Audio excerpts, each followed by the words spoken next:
Dentre tantas violações de direitos humanos que se perpetuam pelo país diariamente, 2 episódios chamaram especialmente a atenção nestes primeiros dias do mês de dezembro. Na madrugada do dia 1º, 9 jovens com idades entre 14 e 23 anos foram mortos em ação da polícia de São Paulo no baile funk da 17, um dos maiores da cidade. Nesse fim de semana, 2 indígenas da etnia Guajajara foram assassinados numa emboscada no município de Genipapo dos Vieiras, no Maranhão. Pelo menos 4 Guajajaras, outros 4 Guajajaras foram baleados nessa mesma emboscada. Essa cidade fica nos arredores da terra indígena Araribóia, onde outro líder da mesma etnia, Paulo Paulino Guajajara, que integrava o grupo Guardiões da Floresta, também foi morto a tiros em novembro. Amanhã, 10 de dezembro, é o Dia Internacional dos Direitos Humanos. Diante da situação atual do Brasil, vale perguntar quais reflexões devem ser feitas neste momento.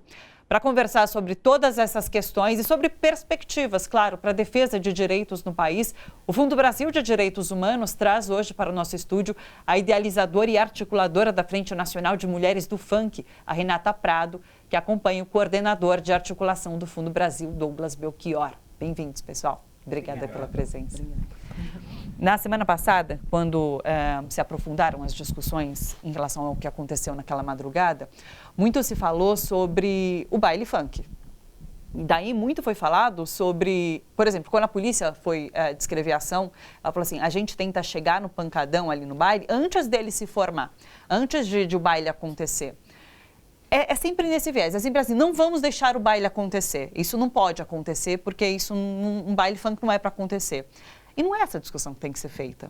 O baile precisa acontecer, ele acontece, independente da vontade das autoridades ou não. Só que ele precisa ter uma estrutura, ele precisa poder receber, de fato, com maior segurança aquelas pessoas.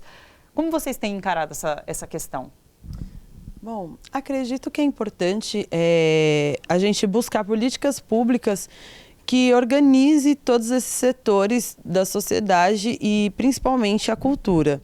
A gente sabe que a cultura faz parte do cotidiano de qualquer grupo social e na periferia não é diferente.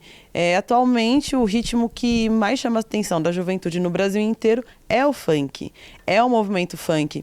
E não tem como o governo, não tem como o Estado ignorar essa população que está ocupando as ruas, né? São manifestações culturais orgânicas que precisam ser respeitadas e que precisa ter um diálogo político para a gente construir esses espaços de cultura e lazer como garante o Estatuto da Criança e do Adolescente, né? Não pode ser tratado como um caso de polícia. Exatamente, precisa ser tratado como caso de cultura. Funk, ele é pauta da segurança pública. Não é... Aliás, funk é pauta da cultura, não da segurança pública. Como é tratado hoje. Como é tratado hoje. Segurança pública, de fato. Exatamente. E não é essa a proposta do movimento funk, né? Não precisa ser criminalizado uma vez que o funk está sendo reconhecido no mundo inteiro. Sim. Né? Porque você falou de ser uma das músicas mais ouvidas aqui no Brasil, mas ele já ganhou repercussão internacional. Sim, a gente tem diversos artistas que já fizeram parceria com MCs de funk daqui do Brasil, músicas internacionais, desde Ludmilla, MC Lan. Isso já acontece há muitos anos, mas hoje, na mesma medida que o funk ele vem ganhando o mundo, nas periferias do Brasil ele vem sendo alvo de repressão. Isso não acontece só em São Paulo e no baile da 17, isso acontece no Rio de Janeiro, em Belo Horizonte, em Recife, que são polos de movimento funk gigantescos que o Estado ele resolve tratar da mesma forma de todos os lugares, que é sempre a repressão e não é esse caminho. Sim. Douglas, fazendo um paralelo até com os bailes e os dados da desigualdade que a gente viu hoje sendo divulgados, por que essa repressão, especificamente com os bailes de funk, tem acontecido hoje? Bom, como bem disse Renata, esse segmento é criminalizado, é perseguido desde sempre. Aliás, o funk, como cultura negra brasileira, é mais uma das vertentes decorrentes da própria cultura desse povo que foi escravizado 400 anos e que tem uma contribuição fundamental para a própria nação brasileira, né? Não existe Brasil sem negros, não existe Brasil sem cultura negra. Assim como outros decorrentes dessa cultura já foram criminalizados antes, né?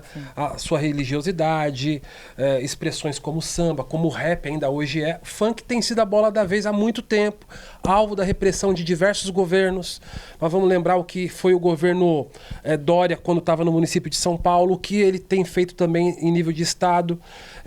E existe, obviamente, um recorte racial nisso, territorial, à medida em que esses pancadões, o que se chama de pancadões, são bailes funks, são organizações autônomas da população dos jovens para se divertir, em territórios que são também criminalizados, né? Territórios em que o Estado só chega com polícia e que falta infraestrutura e que, na maior parte das vezes, falta, assim, não tem nenhum aparelho público de cultura, de acesso à cultura, às artes, não é?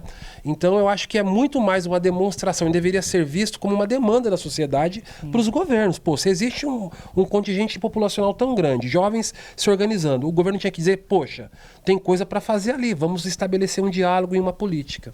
Isso não acontece. Acontece, Rê? Não, infelizmente não. Não tem qualquer tipo de diálogo. Não, o único diálogo do Estado que o movimento funk tem é com a polícia, é com a segurança pública, e não é esse o caminho. Cultura precisa ser tratado como cultura, né? Na mesma medida que o governo ele se organiza para investir em ações culturais centrais, como o Teatro Municipal, como tantos outros equipamentos culturais da cidade, que a periferia, infelizmente, não ocupa, a gente percebe que na periferia não tem essa demanda, né? Os poucos equipamentos culturais das periferias funcionam com uma forma muito difícil, né? Com pouco recurso, com difícil administração, porque não se tem investimento, né? E o pouco investimento que tem, tenta-se fazer um trabalho que nem sempre atinge toda a população, né? Sim. Então, precisa pensar nessas políticas públicas. Agora há pouco eu vi uma notícia de que moradores lá de Paraisópolis, eles estão tentando, eles querem e estão buscando a criação de uma subprefeitura na região para poder lidar melhor com as demandas daquele bairro que é gigantesco, de fato. Resolveria, talvez, essa questão da comunicação com o poder público, vocês acreditam? Eu acredito que sim. Na verdade, é obrigação do poder público fazer esse diálogo e fazer esse processo organizacional de cultura nas periferias. Não da forma que o equipamento, que o poder público acha que deve funcionar, mas com um diálogo com o movimento funk. Então, pegar representações do movimento funk de determinados espaços, conversar com esses organizadores de baile e ver como a gente pode buscar um caminho efetivo para construir esses espaços. Então, o primeiro passo são as subprefeituras estar abertas a esse diálogo, que infelizmente nem todas estão. Eu sou moradora do Itaim Paulista e eu já vi o subprefeito fazendo operação pancadão, com a proposta de acabar com os bailes funk, de fechar a tabacaria, que são os empreendimentos da periferia que abraçam a juventude, né? Infelizmente, na periferia, a gente não tem tantos equipamentos culturais que abraça a juventude, né? Então, os empreendedores periféricos, eles desenvolvem esses espaços para abraçar a juventude. E as tabacarias hoje é esse espaço que tem essa juventude, que quer promover a sua cultura, mas existe uma perseguição também atrás de outras demandas, como de outras leis, como lei do Psil, e enfim. E que, sim, às vezes sai mesmo do eixo, mas eu acho que precisa ter um diálogo, não precisa fechar os espaços. Claro. Então, é importante entender que a subprefeitura ela tem que ter esse espaço de diálogo e de construção coletiva. Sim. Esse é o primeiro passo para fazer com que o movimento funk consiga construir algo na periferia que seja dialogável com a juventude que ali está. Sim, claro. Douglas, na semana passada, a Coalizão Negra por Direitos, da qual você faz parte, fez um ato ali na frente da Secretaria de Segurança Pública do Estado. Se não me engano, foi um dia ou dois depois, João Dória recuou daquela primeira entrevista que ele deu e ele disse, realmente eu fiquei chocado com as cenas da brutalidade da polícia militar. Você acha que de alguma forma é uma resposta à imposição do movimento social? Eu acho que a extrema-direita brasileira, ela fica testando a gente todos os dias. E eles dão um passo de radicalização a cada momento. E é óbvio que se há uma reação à altura, eles também vão medir o passo deles. Então, não houve só aquele protesto em frente à Secretaria de Segurança Pública. No mesmo dia e horário, a própria comunidade de Paraisópolis se mobilizou numa marcha que foi até a sede do governo do estado. E antes ainda já havia acontecido manifestações autônomas da própria comunidade da juventude dentro de Paraisópolis. E nos dias que se seguiram à barbárie, a chacina, porque foi uma chacina, à medida em que veio a público detalhes da investigação, informação de que os jovens não tinham sido pisoteados, pelo menos da maneira como foi colocado, que alguns teriam sido mortos pela ação policial, detalhes de testemunhas dizendo que os jovens ainda estavam, alguns jovens ainda vivos e que não puderam ser socorridos pelas pessoas porque a polícia disse que socorreria e depois esses jovens apareceram mortos. Mesmo no próprio dia da ação em frente à Secretaria de Segurança Pública, uma irmã de uma das vítimas fez um relato doloroso demais, narrando o sofrimento dela em acompanhar o sofrimento do irmão que morreu, que ela não conseguiu acompanhar corpo. Então, isso tudo também provocou uma reação na opinião pública. Sim. E demonstrou a monstruosidade do que aconteceu ali. E eu acho que é isso que a gente tem que tentar provocar o tempo todo. A sociedade não concorda. E a gente percebe isso, Renata, pelos projetos que Fundo Brasil Direitos Humanos apoia. Né? Não é verdade que existe uma posição unificada, única em torno de uma segurança pública repressiva, autoritária. Um segmento importante da sociedade não concorda com isso, deseja uma segurança pública que seja direito de todos, que seja dialogável, que respeite direitos humanos. Eu acho que Dória foi forçado, né, pela pressão popular, pela opinião pública, pela barbárie que foi, a ponto de ele não conseguir negar isso. Sim. E que a melhor saída para ele como um governante, que de burro não tem nada, sim, foi recuar. Isso. É o que a gente vai acompanhar se esses protocolos de fato vão mudar. Né? De novo, a necessidade de continuidade da pressão popular. Um outro fato importante, talvez a Renata pudesse narrar, teve uma audiência pública na Alesp essa semana, e de tão poderosa, o presidente mandou fechar as portas da Alesp para que o público não entrasse. Foi isso que aconteceu?